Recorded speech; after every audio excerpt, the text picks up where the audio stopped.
welcome back today with Esenam.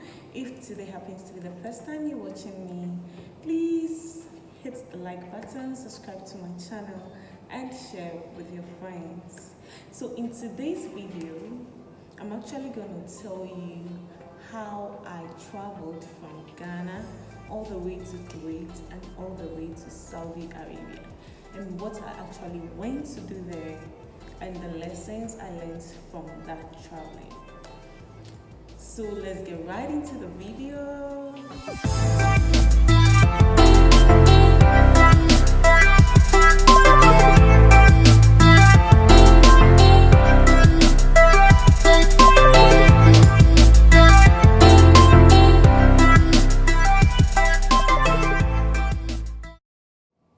So at age 17, I was done with school and had started teaching in one of these basic schools, like private basic schools. And after a year, I was at home one day when I was told or informed by my dad that there was this traveling opportunity. You could travel and go and work, and the pay was very good and stuff like that. I'm like, which country? And then I heard Kuwait. Apparently, that was the very first time I had actually heard of the name Kuwait. I didn't even know which continent it was in, as to whether it was in Asia, Africa, Europe. I had no idea. All I knew was that they said a country called Kuwait existed, and people could easily go there to actually work. It sounded convincing, but I was very skeptical about it. You know, I'm not the kind who actually gets convinced easily when it comes to stuff like that. Like, you can't just persuade me like that. So I was very skeptical. I pinned them down for a couple of times, and finally, they settled on the fact that I had a boyfriend who didn't want me to go, and that's why I didn't want to go. And I'm like, fine. Since I wanted to prove a point, why not try it? You know? The requirement for traveling at the time was that I was supposed to be 21, and at the time I was 18. So I didn't even do it myself. I don't know how it was done, who did it. All I knew was that my details and information was taken, and then when my new birth certificate came out, it was 3 years was added to my age. That means instead of 18 on my papers and documentations, it was 21. Okay, so fast forward to the day I had to travel. Unfortunately, what happened was that, please spare the noise that's emanating from the other building. I'm at work, as you can obviously see. So, alright, so where were we? Yeah, we got to the airport, and I was supposed to be checked at the immigration and everything. And guess what? They said they were not going to let me go. Apparently, they said I didn't look like a Ghanaian, one. I didn't speak like one. I didn't speak like a Ghanaian, and that was just it. They would not let me go because of these two reasons. My dad had to step in, come, explain stuff before I was actually permitted to leave the country. You see, growing up, we didn't actually go with our mom. My mom relocated to Nigeria, and so anytime she called, she became familiar with their way of speaking, okay? And so when she calls us, in order to, flow or blend in, I had to try as much as possible to understand. It actually affected my speaking language, Even when I had to say come at that time, I would have said come, or maybe pronouncing words in school or introduction, those kind of things. Yeah, as much as it didn't really look like something serious, it was one of the things that was actually going to get me bounced from actually traveling out of the country. Right, so we left Ghana, and then I had to do a transit at Ethiopia. I got there. I didn't really know how things were run. Probably you could actually eat, whilst waiting for your next flight and all of that. I didn't know nothing. Like, I was so naive. Oh my God. Oh Lord. I didn't know nothing. So I was there so hungry. I didn't even know what to do. And I forgot this. Before we got to Ethiopia, we were using Ethiopian Airlines, and the food was served. I was obviously in economy, so when the food was served and everything, I tasted the thing and it wasn't so nice. Like, oh my God, I didn't know if they didn't know how to cook or something. Like, the food just tasted so tasteless, But then I was so hungry, so I just had to, force myself to eat it like that, only for me to finish. And the salt and pepper were in small sachets like this under the pack. Do you know how annoying that was? It wasn't funny. It wasn't funny. So when I was doing the transit in the other flight to Kuwait, the first thing I checked was the sides, and then under the whatever they had set us, to find out if I was going to see anything salt, pepper, or something, spice or something. And then I found it. Actually said it, poured it on it before I started eating.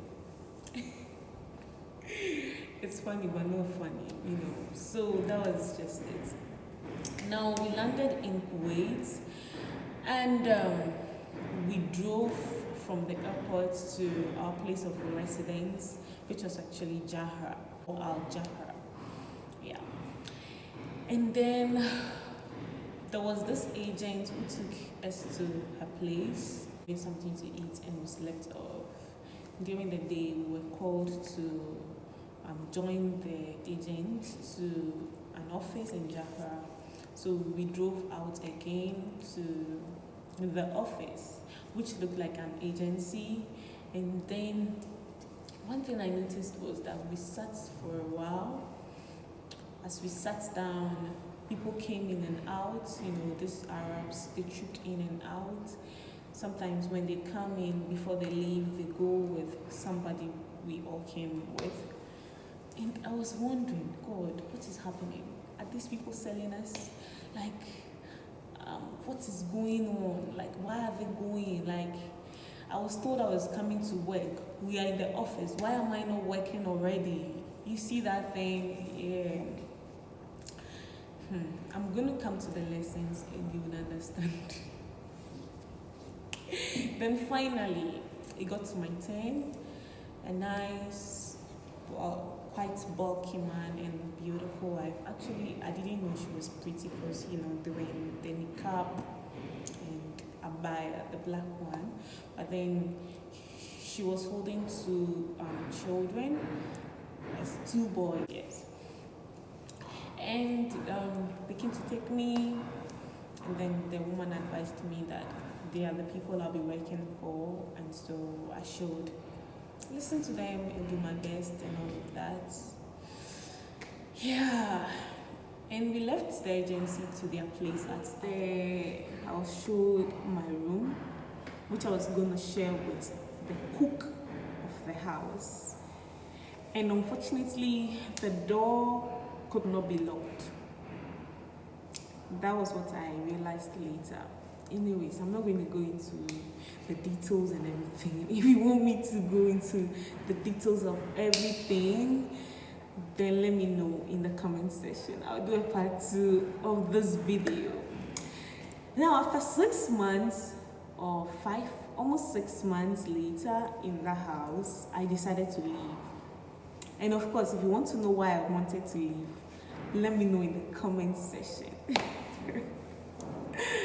So I left and went back to the agency, and this agency hooked me up with another family to work with. Apparently, this other family was not living in Kuwait, they were living in Saudi Arabia.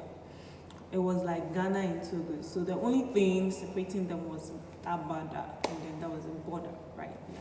So I left with them for Saudi Arabia, and that was how come I spent 2 years in Saudi Arabia. Now, my lessons include the following.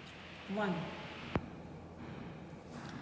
Don't ever travel because you've been forced to travel, especially when it has to do with going to work, going to school, going to learn a trade, getting involved in a business.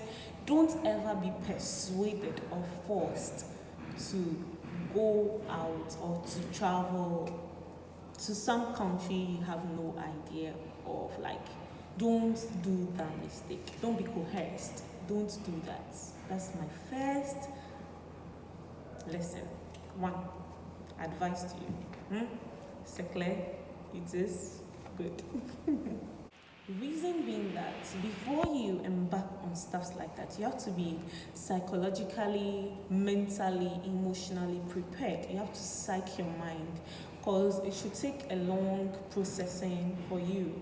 Okay, and then you are supposed to actually lay all options on the table. Alright, although there would be like surprises and stuff you don't prepare for, but at least you had prepared yourself and your mind at length, so you are ready for anything at all. So for instance, say you are traveling to go study outside, you should be able to psych your mind to tell you that, okay, so in case I go and I don't get a place to stay, what is the next thing I'm going to do? You get that thing. But here lies the case, you go in unprepared, you go in coerced, like you're not prepared for like all the extra challenges that will come and all of that. So please don't be coerced into traveling, into moving to some other country without doing your due diligence by actually preparing yourself psychologically, mentally, emotionally, and every other preparation that you actually require. 2, before you travel, investigate. Okay, investigate. Do proper investigation. Fine, I'm going to this country, I don't even know where it is. I didn't take my time to go through Google Map, how many like towns or cities are there, what is their security status like, was the war going on, famine, whatever. I didn't look out for anything. I didn't research on anything. That was very terrible and the height of naiveness. Please don't ever do that. Research on the place, get to know something about the place, find out for yourself what is going on there, which countries it shares borders with, whatever. Just research. To be informed is to be prepared. Okay, it means you are prepared. If you are informed, like even the Holy Scripture says, lack of knowledge make my people perish. So if you have knowledge about where you're going to, you are actually preparing yourself from not perishing. So prepare by researching, find out. Now the third point is ask questions. Guys, please ask questions. Now, I was coerced into traveling. I didn't research. I didn't ask questions. Of course, I asked, okay, so how much is the pay going to be like? Okay, so how many people am I going to work with or work for? Okay, so, there are questions and there are questions. There are questions and there are questions. So, to an extent, I can't blame nobody for this because we all grew up in very different families, very different, school, very different backgrounds and all of that. As it is right now, if you should actually have this conversation with like a 15-year-old in this very age and time, that child knows way more than I actually knew when I was even like 20 or 21. You get it? Yeah. So ask questions. Don't go to places without asking questions. All right, so what happens when this? Okay, so how do we do this? How do we assess this? What will happen when this is going wrong? Who do I contact? Ask questions to save yourself. Yeah. At least. Even if you ask and you are lied to, at the end of the day, you actually asked questions, right? Yeah. Now, my fourth and last lesson is that please don't, under any circumstance or situation, jeopardize your original papers because you had to travel, because you have to do that. It will come back and bite you in the ass. Please don't do it. Alright, so yeah, that is just what it is. I hope you enjoyed this video. If you want to know more, as in know what I went to do in Saudi and in Kuwait, why I left Kuwait to Saudi and all of that, let me know in the comment section. Guys, share this video so somebody else could learn something from it. Until my next video drops, don't forget to do you, and do you. Bye-bye.